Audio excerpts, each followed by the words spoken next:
but I decided that life can be more than one career. And if you fall on your face in that second attempt, so what? I mean, when I got kicked out of office, can't get more public than that. And Americans especially really appreciate people who get up after they've been knocked down. So you try. And I was fortunate. And I had opportunities. I knew how to communicate reasonably well, and things have gone well. This is my 7th book. I have 2 other projects that I've started working on. So it's good. And most of the time, I have not talked about O.J. Simpson or anything else. I have refused all interviews. But things have changed a little bit with the release of the FX series. So with that introduction, I'll turn it over to you. You can ask any questions you'd like. Did you give yourself a time limit from when you decided I'm not going to go to a law firm, that you could explore things, and that if you didn't find something after a certain time limit, you needed to make money? No, I didn't give myself that because I was confident I would find something. Something was going to break. I didn't know what it was. My wife had emphasized, you probably don't know what you're going to wind up doing. And she was right. I mean, I truly did not expect to be a full-time photographer, selling my photographs to museums and to individuals. That was a big deal for me. I didn't think I'd be involved in a television show, for heaven's sakes. That just kind of fell out. You never know who's watching you was the lesson I learned, and what opportunities they're available. But you have to be willing to take a chance. So I've been very fortunate in that respect, but I did not put a time limit on it. Yeah. Yes, sir.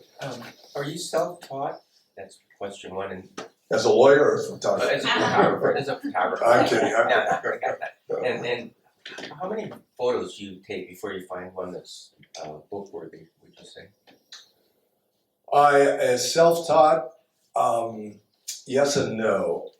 I mean, I was taking photographs since I was like 14 years of age. Always loved it. Took lots of photographs. But it was when our daughter was born in 1969, I was taking photographs of her, and I realized I've never had any classes. You can really learn a lot if you go to someone who knows a lot more than you do. I wasn't looking at it, this is going to be a profession. So I went and checked some things out, and I found this one teacher who was teaching at a high school, Reseda High School, but he also taught Reseda Adult Night School photography. So I signed up for him. I was cheap, this would be easy. I wound up going to him for 4.5 years. He was an excellent teacher. Then I wound up going to Brooks and to other places to help refine. Again, not thinking I'm going to become a professional photographer. I was a lawyer, and I enjoyed that. In answer to your second question, sometimes when you have a photograph, and it's going to be in there. I don't know if you remember the one photograph of this attractive Japanese woman that's putting a red shawl. Okay, I saw her walk in, and she was a particularly attractive woman, and she had the shawl on her hair because it was snowing out. And then I said, oh, too bad I didn't get her. And I saw her go in, and I saw other women going in and coming out. So they're not staying that long. I'm going to wait. Maybe I can get her, because I saw her take off her shawl as she went inside. And I waited. I was freezing my behind off. And I waited. I said, God. And I thought it was going to be a few minutes. It's more like 40 minutes now, and she's still not. But okay, I'm determined. Suki's probably freezing too. But okay, she knows when I'm focused, she's going to have to wait or go. She wants. Finally, I see her come out, or start to come out. And so I position myself, and I want to get it the exact moment as that photograph, where it's really, she is surrounding her face so it's almost, it's just right, the feature. And I'm thinking to myself, boy, if anyone gets in my way, I'm gonna kick them, I'll do whatever I have to do. And she came out and I was fortunate that I got it. I knew that was a keeper. And so you know when some are. When you're working on a book, and let's say you're gonna be 100 photographs, I have to give my publisher and the designer 200 photographs. They then work them out. I have the final say if I say, no, you left one out that we have to have in, or 2 or 3 or 10, 20. That's the way the publishing works. But I take a lot of photographs. My first several books were all film, so black and white. Well, I didn't take as many photographs then, because now with digital, it's just easier to take more photographs. So, yes? How do you take the pictures that, I mean, that people are not posing for you, that you get the right to publish? It depends on the law. I was told that I was taking photographs of the women on bicycles in Paris. A professional photographer who's been American, who's been living here for over 40 years, says you cannot take photographs of anyone unless it's in a public place, and if it's in any way embarrassing, even if they are in a public place, otherwise you can take it. I said, okay, that's fine. So I was here for 4.5 years taking photographs of women in all seasons. But you guys live here, some of you do, you know that my season, like I came once in July, and it was like January, for God's sakes. And they weren't dressed the way they were supposed to be dressed. I needed summer clothing. And so you come back and do it again. But over all the times, I had kisses thrown to me because people would recognize me and doing it. I had women stop, and I'm taking photographs of them, and they would start asking me, what are you doing? I've seen you here before, and I explain what I'm doing. Oh, that's a great idea. Great, you go. One woman didn't think it was so great. I was at the Bastille early morning in the winter. And you know how the Bastille, you have various streets coming in. And I saw this one woman, gorgeously dressed, coming around. And I take a couple of photographs, all of a sudden I see, and she stops right to me, next to me. And she starts speaking to me in French. I said, I don't speak French. She then switches to American English and says, let me see the photograph. I showed her the photograph. Delete it. I deleted it, and she went off. Well, that was dumb. I took 3 photographs of her. I deleted all of them. I said, I don't need any trouble with her. 2 days later, I'm in another part of town, and it's late afternoon. And I'd been working literally all day. I usually don't work all day because the middle of the day is not a great time to be taking photographs. But I had been working all day. I was tired. I'm walking, I had powered off my cameras, and I see this gorgeous woman coming around this corner, and she comes right at me, beautifully dressed. And so I power up and I take the photograph, and I see the finger go up again. It's the same woman, but this time she smiles and just waves and keeps going. So that was the only time. Yes, ma'am. Do you ever stage your picture? You know, the iconic picture of the ironworker sitting on the beam from New York City. Sure. That's been around forever. That was staged. That was staged. And do you know how that, just as a side, do you know how they got him to stage it? If you look at, there's several editions, but in one of them, there's a bottle of bourbon right there. That's how they got him to stage. Yeah, now you can't have any kind of alcohol there as an ironworker.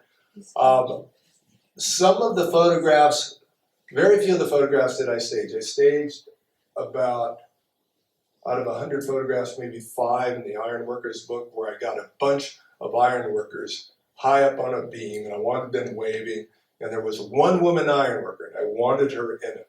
And I said, okay, now all the men put your hands down, I want the woman waving only. So, that kind of thing.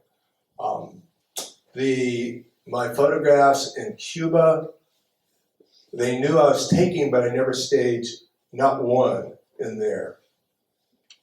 I'm trying to think. 99% of my photographs are not staged. I wait for what I consider to be the right moment. I was just wondering, what are your artistic influences? Yeah, that's a very good question, the way you framed it. What are my artistic influences? Were there any particular photographers that influenced me? See that photograph near where Grant is? Yes. That's a Cortez, Hungarian born. He is a powerful influence. He was and is. I mean, I've always just loved his photographs, and I studied his photographs. And he is one of those, for me, just an icon that turns out to be about light, shape, and shadow, or shadow, shape, and form. So he is number one on my list. There are a bunch of others, and it's amazing how many people do not know names of photographers. You don't remember them. But, of course, Ansel Adams, how he used, again, light in doing that. But it was black and white photography that really got me. And people ask me, well, why did you do my book on the ironwork? It was all black and white. I said, it's black and white because it's steel, it's iron workers, it's gritty, and so I wanted to do it that way. On the other hand, the book on West Africa, that is 100% black and white, and I did that intentionally because the women especially wear these vibrant, gorgeous colors. That's what you're going to be looking at first. And I don't want you to look at that. I want you to look at their faces. So one, in answer to your question, it's kind of a long-winded answer, but it's an interesting question. What has influenced me about Japan? Why am I drawn to Japan? I don't know if any of you have ever had, the gene test, find out what your ancestry is. Well, I was giving a lot of speeches in Japan and in the United States about this Japan book. And people were asking the question, said, so what drew you to Japan? Why do you feel this way? I said, I can't answer that question. If you come to my home, you'll see that it still feels the same way as some of the photographs. So I went and I had the DNA test. Zero Japanese. Zero Japanese. So I don't know. But certainly other cultures have influenced me, just looking at it. And not thinking I was going to become a photographer or professional photographer. I just have always enjoyed seeing the art and living of other people and other cultures. And I've been shaped by what I've seen. Question, if you've been taking photos since you were 14, you clearly have an artist within you, and I don't think of lawyers as a generalization being artists in that sense. So my question is, when you're sitting there in a courtroom or how did you find the artistic to look at? I mean, if that's in you. Well, that's a very interesting question. I don't know if I always did find anything artistic sitting in the courtroom with the jury, trying a serious case. I can't say that I thought about that question at all before you asked it. I'm not sure I would see differences. But, one project I'm working on right now that I think has shaped me a little by all of my experiences in life and in the courtroom too, taking photographs of elegant men of a certain age. And you have to be at least 80 years old. And then I'm looking for an elegance that I see and feel. You may say, well, my father, he's a great person for you. And I look at him and it's, I don't get the connection in terms of it. And I'm not talking about men that have to be the former ambassador from the United States to Great Britain or France, something like that. It could be a ditch digger. But what I see in his eyes are both an acceptance and a happiness with the life that he has led. What he has contributed to our society. Because in that situation, I both photographed them on 2 separate days. And on the second day, I put my camera on a tripod and I'm taking photographs, but also recording his responses to questions that I have. And I try and find that question, that response that maybe he hadn't uttered before. Just bring it out. So it's interesting. When I was in the States, I was called TV addicted because I loved to understand how it works, the Yes. whole, because it's not like in France at all. Right. So that's why I loved to. And I was there when it was OJ, Mendoza, Yeah. accident, it happened, I was there anyway.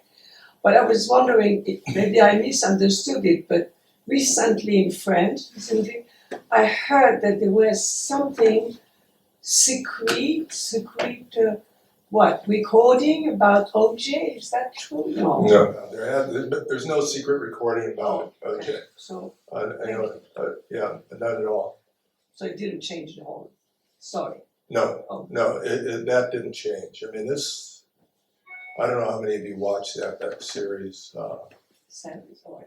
There's a television series that Oh, dramatized it that has just come out. There's also going to be an ESPN film documentary that comes out in June that is really good. It's excellent. It tells the story. I learned things from it because I've seen it. I was interviewed for it. I usually say no to all interviews about O.J. Simpson. But on this one, I agreed to do it. And I learned some things that I never knew. I'll share one with you. Yeah. You know the glove situation? Oh yeah, you know that. Yes. All right. That glove situation. Our prosecutor, Chris Darden, was never supposed to ask him to put the glove on. Because we knew that it's leather, it's going to shrink. Of course. He knows that he might be asked, so he's going to work out his hands, and you can develop muscles in your hands. And so, it's going to make it more difficult, right? All right, well, he did. What I didn't know was that O.J. Simpson was taking medicine for his arthritis in his hands. And he was told that if you stop taking it, your hands will swell and your joints will stiffen. And he stopped taking it. No, but who did this film for ESPN? His name is Ezra Edelman. He is the well-known film producer's son of Marion Wright Edelman, if you remember her. Oh, yeah. She was President Clinton's secretary of Right. HEW. He's very, very good.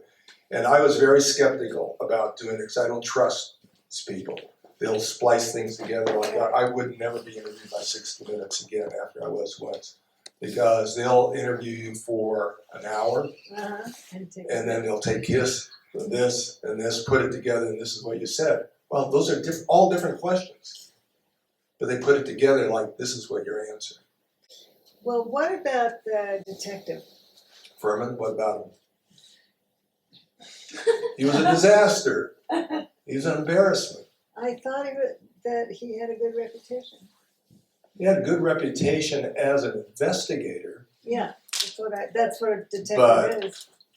He was a racist. Probably still is a racist. That came out. He lied on the stand. I mean, he was a disaster. Say that again? He wrote novels, I think, right? I don't know if he has or not. He wrote something. Okay. I've not read one of those books. Yes? The Bronco chase. Yep. Isn't that just bizarre? I'm sorry. Like, do you think if they had to do it again, they would have done it like that? Who's they? Follow, I don't know, whoever was Television. following. Oh, you mean why the police didn't cut him off? Yeah. Yeah, stop. Sure.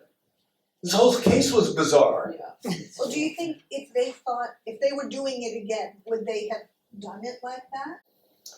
Well, he had a weapon, don't forget. Yeah. And you have to be concerned that he's not gonna turn it on himself. He'll save one bullet for himself and fire it. You don't know, so you can't blame the police entirely for not cutting him off at some point if they knew he had a loaded gun. We knew he had a gun. We don't know if it was loaded. We don't even know if it was a toy gun, but we knew it was a gun. And if you're a police officer, you've got to be concerned.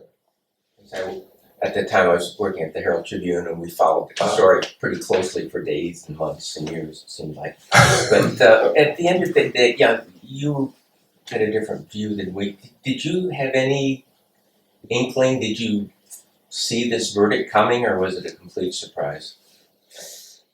It wasn't a complete surprise. It was a surprise, yes, and I really, really, really got upset that they hadn't considered the evidence. And that was a bad sign. But I'll share one other story with you. When I'm the CEO of this very large organization, 1,100 lawyers with thousands of cases. But this is the marquee case, right? And it's an important case to the public because it's a racial case.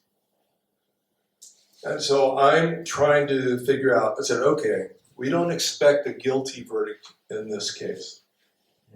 We expected a hung jury. And we'd get him on the second trial. The sympathy would be gone and we would have more evidence. The Bruno Mali shoes, for example. We knew we'd find those eventually. And so I asked my staff, I said, okay, I know what to say in the first two situations, but I really don't know what to say if they come back not guilty. Because that would be viewed as a racial verdict. It'd be horrible for the entire country. Blacks and whites. My staff couldn't come up with anything. It took 2 weeks. Nothing was satisfactory to me in terms of explaining this. So I met with about 30 black ministers. I convened them. And I went through this scenario with them. And they all said, oh, he's guilty. Don't worry about it. He's going to be found guilty. He's going to be found guilty. No, don't worry about it. But what if? No, don't worry about it. They came up with 0. Then I heard that President Carter was coming into town. So I reached out to the president and asked if I could meet with the president when he came into town, Habitat for Humanity. He said, sure. So I go out with, and he knew I was going to talk to him about the O.J. Simpson case. So the two of us went to the side. He took off his carpenter's belt. And I went through the scenario just like I did with you. The guilty, the not guilty, the hung jury. And he just looked me straight in the eye and said, Gil, they're coming back not guilty. I mean, it was like getting punched in the stomach.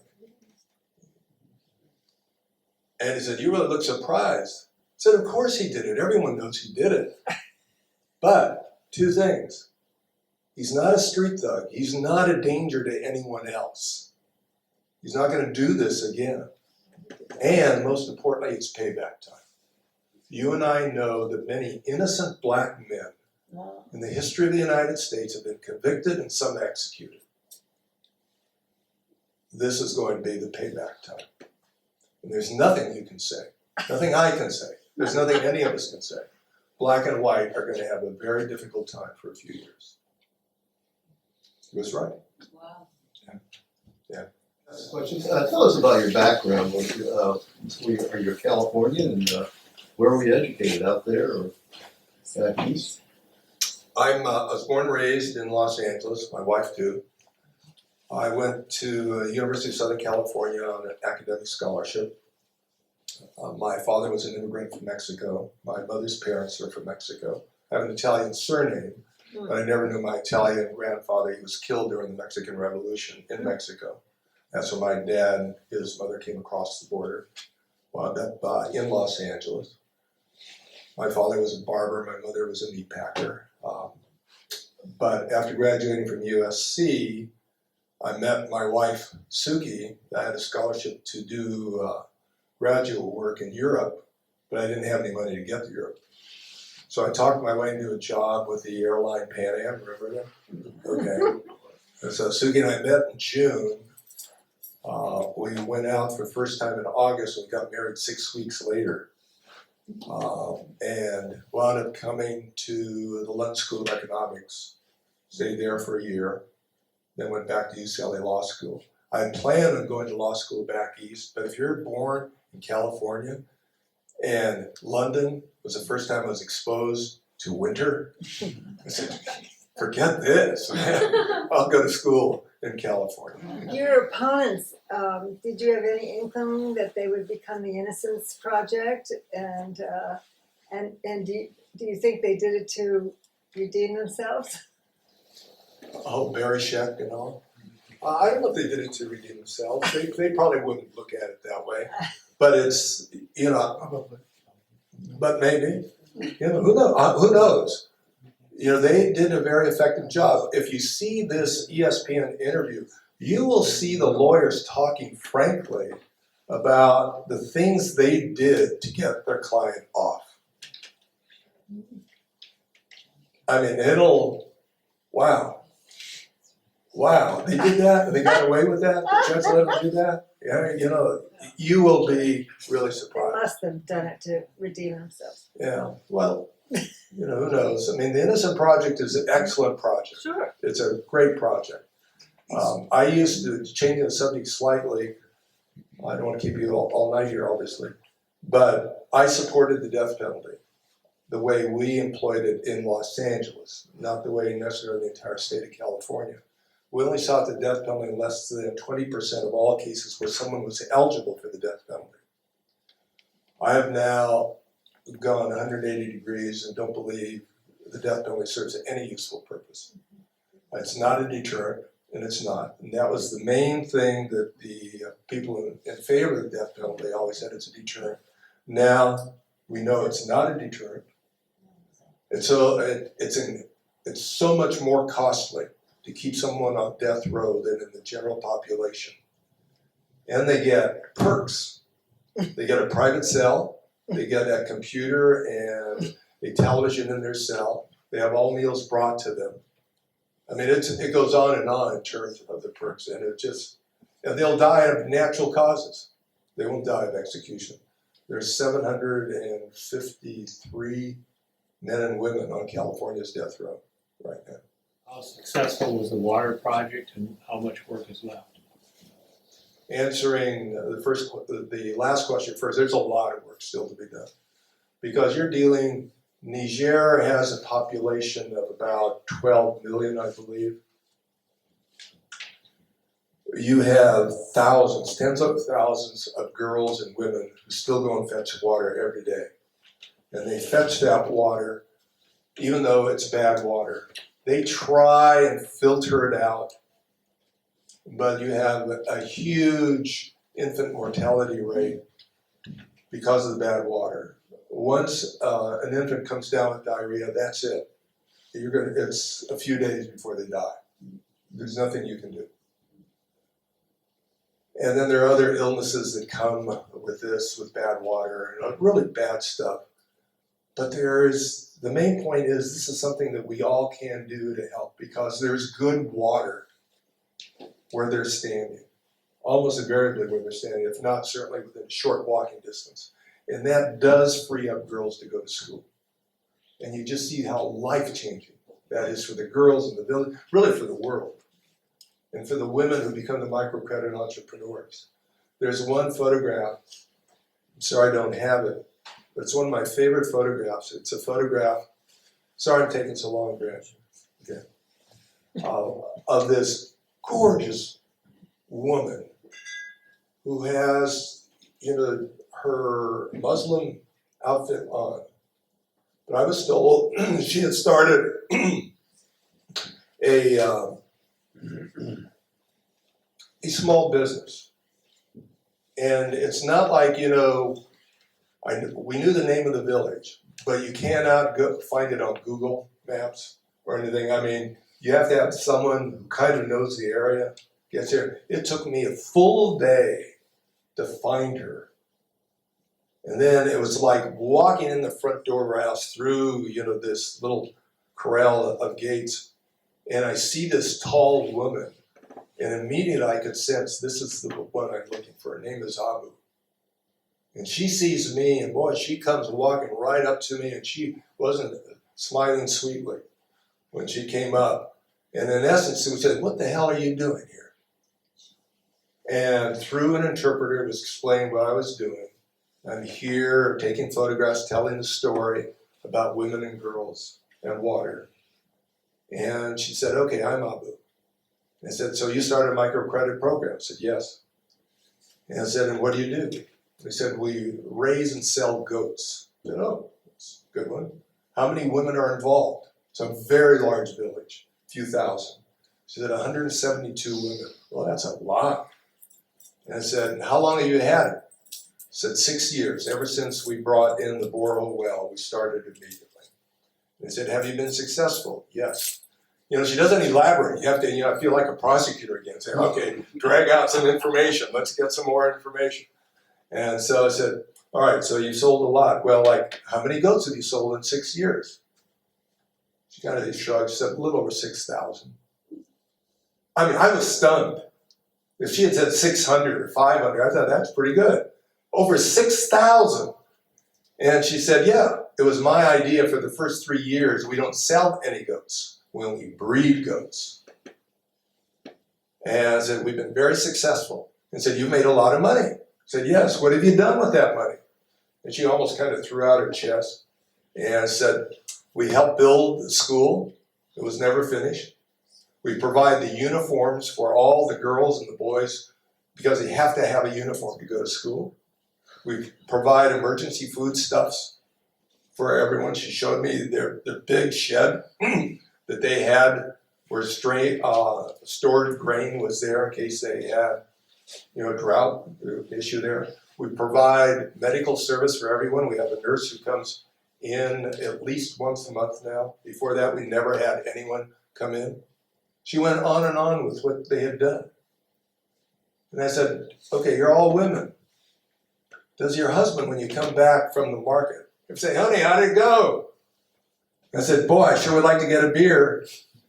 She just started laughing. And she said, "Every time, every time. So what do you do?" I said, all the women have agreed. We give them one coin enough for one beer. And that's it. No more, no more. But it's great. What we did, I gave a talk only on that once to a group of women, about 70 women in Los Angeles. And I said, "If you're interested, look at the back of the book and you can see all the nonprofits that work on water-related projects. Get involved." They called me back and said, "We really want to be able to build the well." A well costs $11,200 for one well. And I said, "That's great, I'll put you in touch." "No, we want you involved in this." I said, "Because you'll have to come and speak and encourage." All right, so I did that. They wound up raising enough money for 3 wells. Then they made the big mistake of actually going to West Africa. Now they're totally committed. They have done almost 400 wells at this point, and they have joined with World Vision. I don't know if you know who World Vision is. It's a Christian-based organization. It's evangelical, and I was frankly skeptical about them because these are Muslims. And I didn't want to be involved in an organization that was trying to convert Muslims to Christians. But they're not doing that. They're there because they believe they're doing the Lord's work, and maybe 500-600 years they'll become Christians. Okay, I can live with that if that happens. But we raise half the money. We raise $5,600. They match it with $5,600. They build a well, they have the rig, they have the experts, they have the hydrologists, everyone. And then most importantly, they come back to that village a minimum of 6 times a year. Make sure that the women are still in charge of the water, that they've learned about drip irrigation, about the use of gray water, that the girls now have the lavatory facilities at the schools. Those girls won't go to school if they start menstruating. They're not going to go to school. They have to have their privacy. It can't be a group kind of a place. So it's been great. The organization calls Wellspring Hope. You can go online if you want to look at that, wellspringhope.org. It's a great organization. And it was through this process that I did become a UNESCO ambassador for water. I speak around the world on this subject. And it's important. It's important for all of us because it's not like HIV/AIDS or some other epidemic. This is something we know can be done. The water is there.